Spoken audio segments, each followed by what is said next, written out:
manalo si VP Sara sa 2028, will there still be a Rear Admiral Tariela in PCG? Alam mo, para sa akin, siguro, I would choose to hang my uniform. No?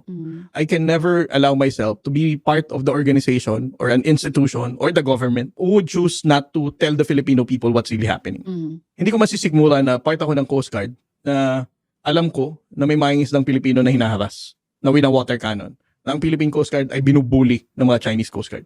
Parang hindi ko kayang sigmurain yan. Tariela, instead of hanging your uniform, why not hang yourself?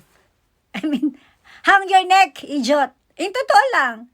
Mas may halaga pa yung uniform na yan kasi pag binenta mo yun sa ukay, di ba, kahit mga 50 pesos, kikita pa yan, ay yung buhay mo, wala namang kwenta. Again, instead of hanging your uniform, why not hang yourself? Ihanger mo ang sarili mo, ayan na. Baka ma-misinterpret ng iba. Ihanger mo yung neck mo, ihanger mo yung sarili mo. Di ba, hang yourself. Hanger yourself, gano'n. Nakakaloka.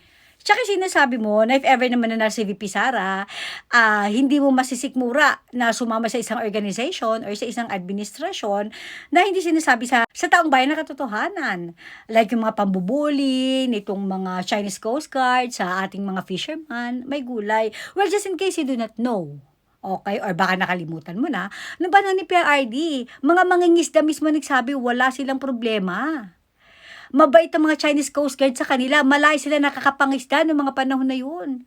Nagkaroon lang naman talaga ng problema nung umupo si Bangag. Tapos sumama ka pa. Puro kayo mga kontrapela, ganun. Sabi mo hindi mo masikmura. Ikaw ang hindi namin masikmura.